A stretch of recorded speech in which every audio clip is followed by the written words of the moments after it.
الحمد لله نحمده ونستعينه ونستغفره ونؤمن به ونتوكل عليه ونعوذ بالله من شرور أنفسنا ومن سيئات أعمالنا من يهده الله فلا مضل له ومن يضلله فلا هادي له ونشهد أن لا إله إلا الله وحده لا شريك له ونشهد أن سيدنا ومولانا محمدا عبده ورسوله أما بعد فأعوذ بالله من الشيطان الرجيم بسم الله الرحمن الرحيم الذين قالوا إن الله عهد إلينا ألا نؤمن لرسول حتى يأتينا بقربان تأكله النار قل قد جاءكم رسل من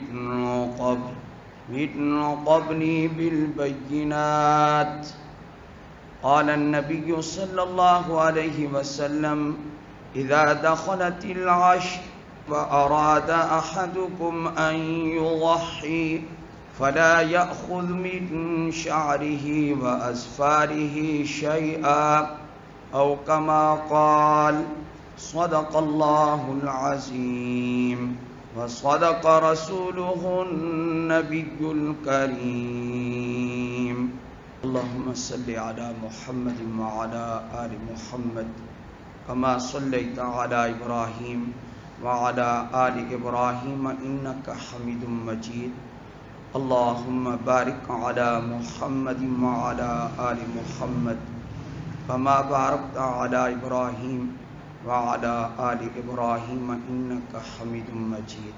قربانی نزدیک آ رہی ہے، جب تک قربانی کا عمل ہوگا تو اس وقت تک چند موضوعات پر گفتگو ضروری ہے۔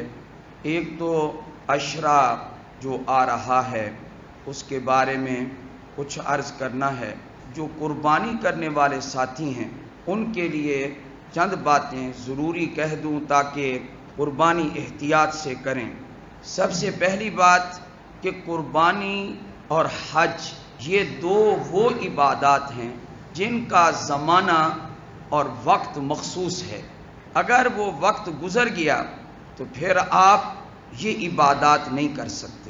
مثلا حج ہے، حج نام ہے عرفات میں جا کے ٹھہرنے کا۔ سب سے بڑا رکن حج کا وقوف عرفہ ہے۔ سارا سال وہ میدان موجود ہے، سارا سال کچھ لوگ جاتے بھی رہتے ہیں، جو عمرے پر گئے صبح سے لے کر شام تک، بلکہ 2 دن بھی مکمل گزار لیں، احرام بھی باندھ کے چلے جائیں، لیکن وہ ذوالحج کا اگر 9 کا دن نہیں ہے تو ان کا حج ادا نہیں ہوگا۔ یہ مخصوص ہے کہ 9 کا دن ہو، عرفات میں حاضری ہو، حج کا احرام ہو، تو 9 کا دن جو جائے گا تھوڑی دیر کے لیے چلا جائے تو اس کا حج ہو جائے گا۔ اللہ کی رحمت دیکھیں کہ کتنی دیر چلا جائے، فرمایا کہ 1 منٹ کے لیے بھی 9 کا دن احرام کی حالت میں اگر چلا گیا اس کا فرض ادا ہو جائے گا۔ اتنا بڑا جو رکن ہے وہ 1 منٹ بھی ادا ہو جائے گا۔ حتیٰ کہ اگر کوئی حاجی احرام باندھ کر مکۃ المکرمہ پہنچ گیا، گرمی کی وجہ سے کسی وجہ سے وہ مکۃ المکرمہ میں بے ہوش ہو گیا، احرام موجود ہے، ادھر 9 کا دن آ گیا اور اس کے ساتھی یہ چاہتے ہیں کہ اس بیچارے کا حج اس سال ہو جائے، ضائع نہ ہو، تو آپ فقہ کی کتب پڑھ کر دیکھیں۔ فرمایا کہ اگر دوسرے اس کے ساتھی بے ہوشی کی حالت میں، اسی احرام کی حالت میں اس کو کسی طریقے سے میدان عرفات میں لے گئے، چاہے وہ ہوش میں بھی نہیں ہے، لیکن اس کا پھر بھی حج ادا ہو جائے۔ لیکن دن کون سا ہونا چاہیے؟ 9 کا دن۔ 9 کے دن سے آگے پیچھے اگر کوئی جاتا ہے چاہے ڈیرے ڈال دے وہاں پر، اس کی وجہ کیا ہے؟ اس کی وجہ یہ ہے ایک چیز سمجھنے کی ہے، اگر وہ کسی عقل مند کو سمجھ آ جائے خوش نصیب ہے وہ، کیا کہ اپنی مرضی سے کوئی کام کرنا عبادت نہیں بنتا جب تک کہ اللہ کا حکم شامل حال نہ ہو۔ اللہ کا حکم کیا ہے کہ کب جاؤ میدان عرفات میں؟ 9 کو جاؤ۔ اب 9 کو حج ہو جائے گا جو جائے گا۔ نبی علیہ الصلوۃ والسلام 9 کو تشریف لائے اور آپ صلی اللہ علیہ وسلم نے گھنٹوں لمبی دعا کی اور آپ صلی اللہ علیہ وسلم مسکرائے، رو رو کے دعا کرنے کے بعد مسکرائے۔ سیدنا صدیق اکبر رضی اللہ تعالیٰ عنہ کہنے لگے فدا کا ابی و امی یا رسول اللہ، میرے ماں باپ آپ پر قربان ہو جائیں، یہ تو وقت مسکرانے کا نہیں تھا، اس وقت آپ مسکرائے ہیں، اس کی کیا وجہ ہے؟ فرمایا میں نے دعا مانگی ہے اپنی امت کے لیے، اللہ نے میری امت کی بخشش کر دی، اور جو شیطان ہے وہ اپنے سر میں مٹی بھی ڈال رہا ہے اور واویلا اور چیخو پکار بھی کر رہا ہے، اس کی بدحالی کو دیکھ کر مجھے ہنسنا۔ یہ 9 کا دن ہونا چاہیے۔ ہم بھی گئے ہیں، 9 کو بھی گئے ہیں، 9 سے ہٹ کر بھی گئے ہیں۔ خدا کی قسم جو رحمت 9 کو نازل ہوتی ہے وہ کسی اور دن نازل نہیں ہوتی۔ وہ ٹھیک ہے، وہ بقعات مبارکہ کی زیارت ہے، وہ دل کو تسلی ضرور ہوتی ہے، لیکن کیا اس دن آپ ہاتھ اٹھائیں اور گڑ گڑا کے آپ دعا مانگیں اور پھر آپ کے آنسو نکل آئیں؟ آپ کو وہیں پر اللہ کی طرف سے یقین ہو جاتا ہے کیا اللہ نے میری بخشش فرما دی ہے۔ یہ کیفیت کب پیدا ہوتی ہے؟ عام دنوں میں پیدا، یہ کس دن پیدا ہوتی ہے؟ 9 کو۔ اس لیے میں عرض کر رہا ہوں کہ بات سمجھنے کی ہے کہ کوئی کام آپ کریں عبادت کب بنے گا؟ اب ہم 9 سے ہٹ کر بھی گئے ہیں، کیا اس کا کوئی ثواب ہمیں ملا؟ نہیں ملا۔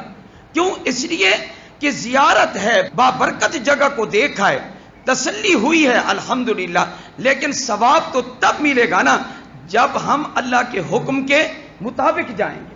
تو ایک عبادت حج کی ہے کہ جس کا وقت مقرر ہے، اگر وہ اپنے وقت پر نہ ادا کی گئی تو آپ پورا سال پھر اس کو ادا نہیں کر سکتے۔ دوسری عبادت ہے قربانی۔ قربانی کا بھی ایک وقت مقرر ہے۔ وہ کون سا دن ہے؟ وہ ذوالحج کا، حج کے مہینے کا 10واں اور 11واں اور 12واں دن ہے۔ یہ وہ ایام ہیں جن ایام کا قرآن کریم نے ذکر کیا ہے۔ کیا فرمایا قرآن مجید میں؟ سورہ حج ہے، لِيَشْهَدُوا مَنَافِعَ لَهُمْ وَيَذْكُرُوا اسْمَ اللَّهِ فِي أَيَّامٍ مَّعْلُومَاتٍ عَلَىٰ مَا رَزَقَهُم مِّن بَهِيمَةِ الْأَنْعَامِ۔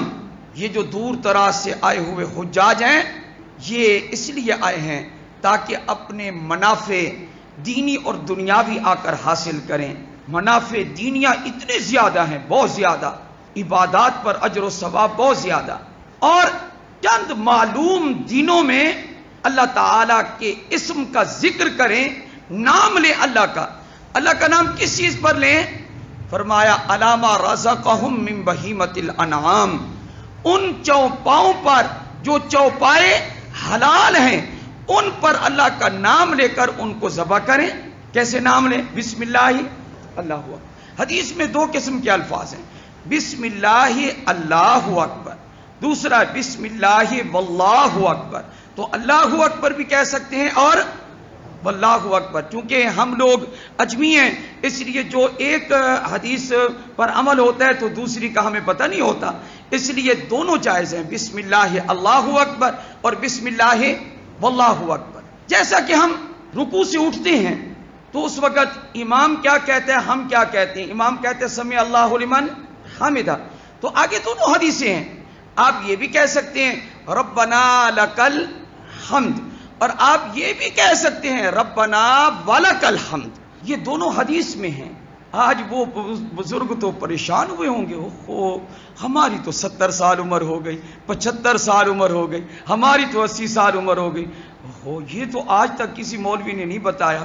بھئی مولویوں کو آپ بتانے دیں تو وہ بتائیں، آپ ٹائم دیں تو وہ بتائیں۔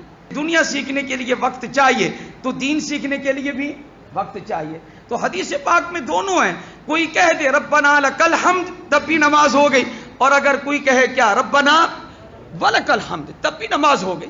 یہ تقسیم نہ کیا کریں، کیا جو چیز حدیث میں آ گئی ہے اس کو اپنا لینے میں کوئی حرج نہیں. یہ نہ کہا کریں کیا یہ ہماری حدیث ہے، یہ وہابیوں کی حدیث ہے یہ نہ کہا کریں.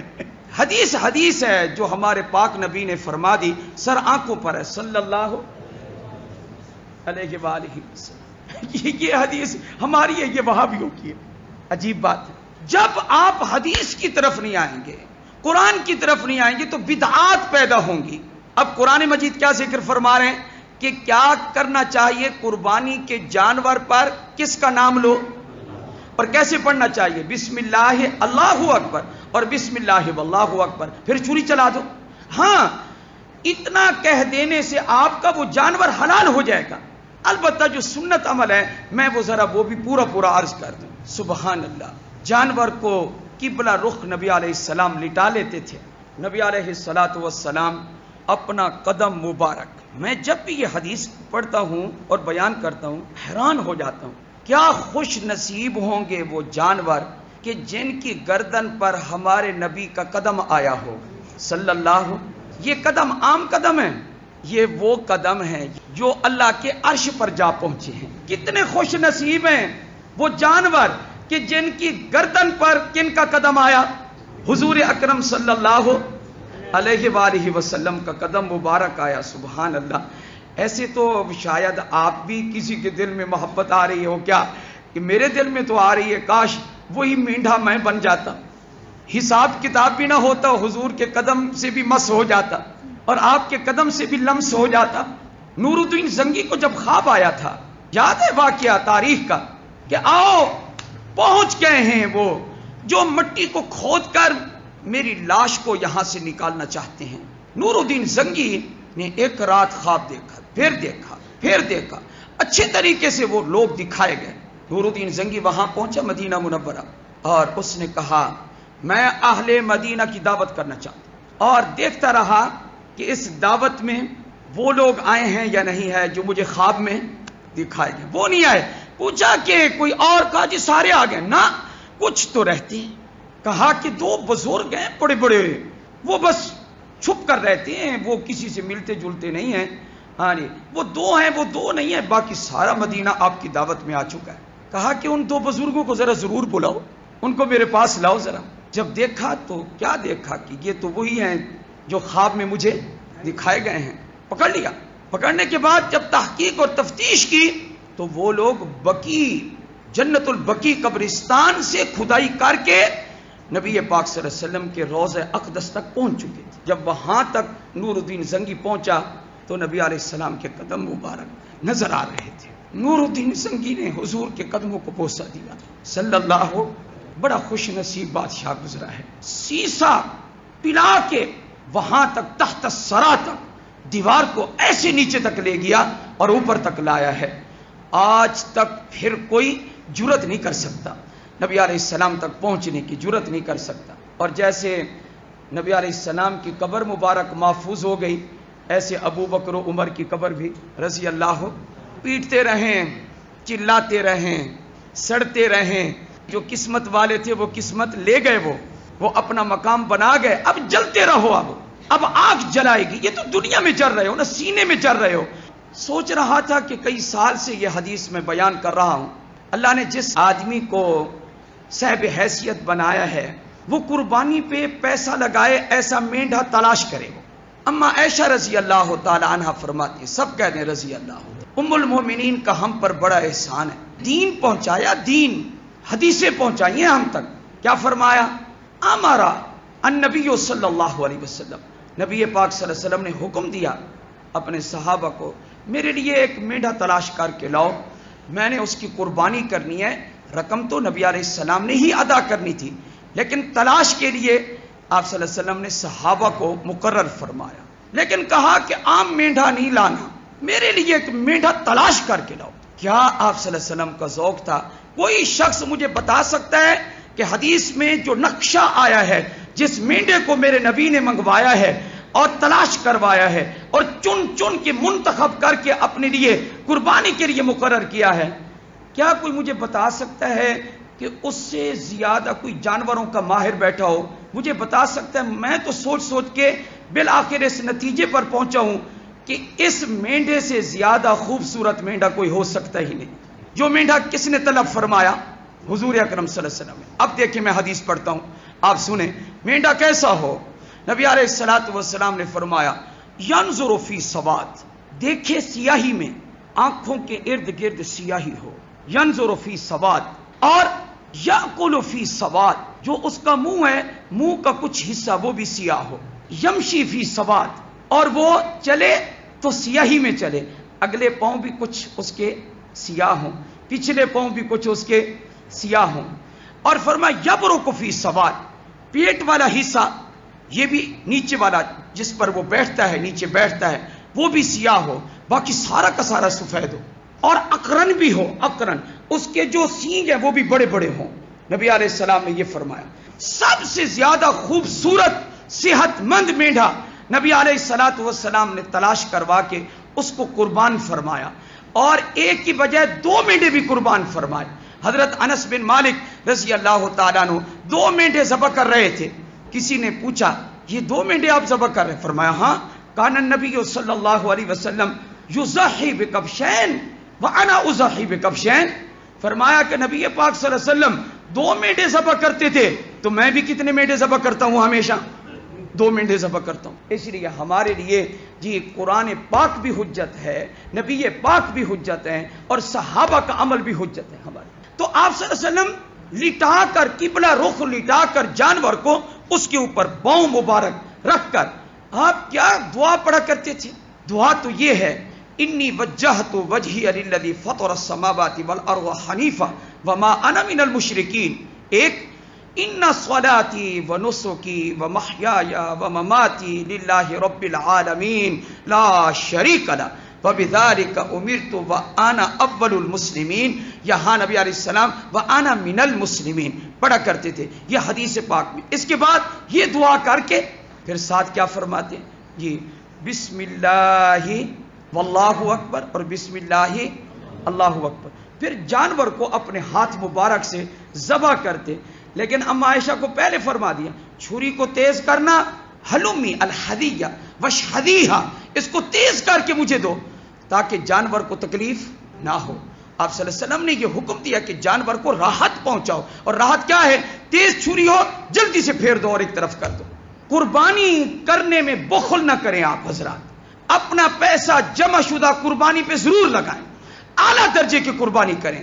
صحابہ فرماتے مدینہ میں ہم قربانی کے جانوروں کو نا موٹا کیا کرتے تھے، کھلا پلا کر. ہم کیا کیا کرتے تھے؟ موٹا کیا کرتے تھے، کھلا پلا کر موٹا کیا کرتے تھے. اب ٹائم میرے پاس تھوڑا ہے ورنہ میں کچھ عرض کرتا. قربانی کے بارے میں بخل آپ نے بالکل نہیں کرنا. نمبر 2 دوسرا مسئلہ جلدی جلدی سمجھیں، وہ یہ کہ جیسے ہی ذوالحج کا چاند نظر آئے اور قربانی وہ کرنے والے جن پر واجب ہے فرض ہے قربانی، اور وہ قربانی کرنے والے کہ جنہوں نے نفلی قربانی کا ارادہ کیا ہوا ہے، سب کے لیے حضرت ام سلمہ کی حدیث ہے رضی اللہ تعالی عنہا کی کیا کہ جو شخص ذوالحج کا چاند دیکھے قربانی کرنے والا ہے اس کے لیے یہ حکم ہے شریعت کا فلا یاخذ من شعرہ ولا من اظفارہ شیئا. پھر چاند دیکھنے کے بعد جب تک وہ اپنا قربانی والا عمل نہ کر لے اس وقت تک جسم کا کوئی بال بھی نہ کاٹے اور ناخن بھی نہ کاٹے. اس لیے آپ حضرات اس سنت پر ضرور عمل کریں. حضرت تھانوی نور اللہ مرکزہ نے ارشاد فرمایا ہر بندہ تو حج پر نہیں جا سکتا، اللہ نے کرم فرمایا یہ کہ تھوڑی سی حاجیوں والی مشابہت اختیار کر لو، کیونکہ حاجی جب تک اس میں رہتا ہے احرام میں نہ ناخن کاٹ سکتا ہے نہ بال کاٹ سکتا ہے. جب میرے رب کو یہی صورت ہماری پسند ہے تو ہم یہ کیوں نہ کریں؟ حاجی کون سا؟ فرمایا کہ جس کے سر اور کپڑوں پر گرد پڑا ہوا ہو، میلا کچیلا حاجی ہو، جتنا اس پر گرد پڑے گا اور جتنی پراگندگی ہوگی، جتنا بکھرا ہوا ہوگا، جتنا پسینے میں شرابور ہوگا، میرے رب کو اس پر اتنا ہی رحم آئے گا. تو ہماری یہ مشابہت ہے، ادنا سی مشابہت ہے ہماری، یہ ہو جائے گی. اور قربانی کرنے والے حضرات اس سنت پر ضرور عمل کریں. جن کے پاس 70,000 کی رقم ضرورت سے زائد ہے یا اس کے مطابق سونا یا چاندی آپ کے پاس گھروں میں موجود ہے یا ضرورت سے زائد سامان موجود ہے، سال گزرا ہے نہیں گزرا، ہر ہر ایسے آدمی پر قربانی کرنا واجب ہے، ہر ایسے آدمی پر، مردوں پر بھی واجب ہے، عورتوں پر بھی واجب ہے۔ عورتوں کے پاس سونا چاندی ہوتا ہے، وہ کپڑے ضرورت سے زائد ہوتے ہیں، لیکن قربانی وہ، اور میں تو حیران ہوں کیا کہ 10 کے 10 افراد جی سب پر قربانی گھر میں واجب ہے، اور کہتے کیا ہیں جی قربانی کر رہے ہو؟ نہیں، قربانی کیوں نہیں کر رہے؟ ماشاءاللہ آپ کا تو کاروبار ہے، آپ قربانی کر، نہیں اصل میں ہم ساری اکٹھے رہتے ہیں نا، ہماری اکٹھے رہتے ہیں تو ابا جان کر رہے ہیں، پیسے اکٹھے ہر ایک نے علیحدہ جمع کیے ہوئے ہیں، اور قربانی کون کرے گا؟ صرف ابا جی قربانی کرے گا۔ باقی تمہیں تو یہ چاہیے تھا کیا کہ نبی اکرم صلی اللہ علیہ وسلم کے لیے قربانی کرتے جیسے حضرت علی کیا کرتے تھے، تمہیں تو یہ چاہیے تھا۔ کبھی تو آپ یہ کہتے کیا کہ میری ماں ایک عائشہ بھی ہے، میں اس کے لیے بھی قربانی کر رہا ہوں۔ کبھی تو یہ کہہ دیتے کیا کہ خدیجۃ الکبریٰ بھی ہے، کبھی یہ کہہ دیتے کیا فاطمۃ الزہرا، زینب، ام کلثوم بھی ہے۔ تو یہ حصص رکھ کر آپ تو اپنا ایک یہ اظہار کرتے نبی علیہ السلام کہ کتنے احسانات ہمارے اوپر ہیں۔ آپ لوگ تو یہ چاہتے، ایک اور آواز اٹھ جاتی ہے، ہمارا ملک بھی بڑا عجیب ہے، ہر چیز موجود ہے، مارکیٹ میں ہر مال موجود ہے، کیا یہ جی ہر جگہ خون ہی خون ہو جاتا ہے، یہ کیا ہے جی ہر جگہ لید ہے، گوبر ہے، نالیاں بھر جاتی ہیں، فلاں ہوتا ہے فلاں ہوتا ہے۔ یہ ساری نفاست تمہیں اس وقت یاد آتی ہے کہ جب اللہ کا حکم پورا کر رہے ہوتے ہیں مسلمان۔ قرآن کریم کی سب سے چھوٹی سورت میں میرے رب نے قربانی کا حکم دیا ہے، انا اعطینا کل کوثر فصلی لربک وانحر ان شانئک هو الابتر۔ اقام النبی صلی اللہ علیہ وسلم بالمدینۃ المنورہ 10 سنین، حضور صلی اللہ علیہ وسلم 10 سال مدینہ منورہ میں رہے، یضحی، ہر سال نبی علیہ السلام قربانی کرتے رہے، کبھی بھی آپ نے ناغا۔ اور دیکھیے آپ صلی اللہ علیہ وسلم نے تو قربانی جو ہے جی جب حج پر گئے ہیں تو قربانی کتنی کی ہے؟ اپنی ازواج مطہرات جو تھیں ان کی طرف سے تو ایک گائے قربان کی ہے۔ آپ نے اپنی طرف سے کیا قربانی کی؟ اگر ایک بکرا بھی ذبح کر دیتے کافی تھا، لیکن نبی علیہ الصلوۃ والسلام نے اکیلے اپنی طرف سے 100 اونٹ قربان فرمائے، 100 اونٹ قربان فرمائے۔ یہ قربانی کرنی چاہیے، بہت دل کھول کے قربانی فرمایا۔ اس کا جو قطرہ نکلے گا خون کا زمین پر نہیں پہنچے گا کہ کرنے والے کی اللہ بخشش فرما دے۔ یہ آپ کیا سوچ رہے ہیں؟ آپ پیسوں کو کیوں بچاتے ہیں اس معاملے میں؟ اس میں بخل کرنے کی کیا ضرورت ہے؟ موٹا تازہ خوبصورت جانور جی اللہ کے لیے قربان فرمائیں۔ لیکن ہمارے کچھ بھائی جی قصاب ہیں، انہوں نے کچھ عجیب سے مسئلے گھڑے ہوئے ہیں۔ 2 مسئلے ضروری ہیں۔ نمبر 1 کہ جب وہ ذبح کرتے ہیں آپ کھڑے ہوتے ہیں تو ان کو چاہیے کہ اور دعائیں نہیں آتی، انی وجہتو نہیں آتی، نہیں پڑھ سکتے نہ پڑھیں، ان صلاتی نہیں آتی نہیں پڑھ سکتے نہ پڑھیں، لیکن تکبیر تو وہ پڑھتے ہیں، یہ نہیں ہے کہ مسلمان ہیں وہ پڑھتے ہیں، کیا کہتے ہیں؟ بسم اللہ، لیکن ساتھ اپنی طرف سے ایک اضافہ کر دیتے ہیں۔ وہ کیا اضافہ کرتے ہیں؟ سنت ابراہیم بسم اللہ اللہ اکبر۔ یہ کس نے کہا ہے کہ ذبح کرتے وقت یہ بھی ساتھ ملاؤ؟ اس کو کہو صرف کیا پڑھنا ہے؟ ہمارے باپ ہیں روحانی حضرت ابراہیم علیہ السلام، لیکن نہ نبی علیہ السلام نے پڑھا کیا سنت و ابراہیم، نہ کسی صحابی نے پڑھا کہ سنت و ابراہیم ہے ان کا طریقہ، ان کی قربانی سب سے اعلیٰ ہے، انشاءاللہ ہم اس کو بیان بھی کریں گے، ہاں جی، لیکن اس وقت اس کو پڑھنا نہیں۔ دوسرا مسئلہ جو قصابوں نے گھڑ رکھا ہے وہ یہ کیا کہ جو پہلا دن قربانی کا ہوتا ہے یہ عید کی نماز پڑھنے کے بعد سے لے کر یہ سورج ڈوبنے تک ہوتا ہے۔ دوسرے دن یہ وقت شروع ہو جاتا ہے 7 بجے صبح سے لے کر شام 7 بجے تک۔ پھر جو تیسرا دن آتا ہے یہ 8 بجے سے لے کر شروع ہوتا ہے اور یہ شام 4 بجے تک ہوتا ہے۔ یہ انہوں نے وقت اپنی طرف سے مقرر کیا ہوا۔ میری بات یاد رکھیں، دن کو بھی قربانی کرنا جائز ہے اور رات کو بھی قربانی کرنا جائز ہے، غروب کے وقت بھی جائز ہے، غروب سے پہلے بھی جائز ہے، رات کے وقت صرف اتنا ہے کیا اگر روشنی پوری ہے اور قربانی مکمل صحیح ہو سکتی ہے تو جس طرح دن کو کرنا صحیح ہے تو رات کو کرنا بھی۔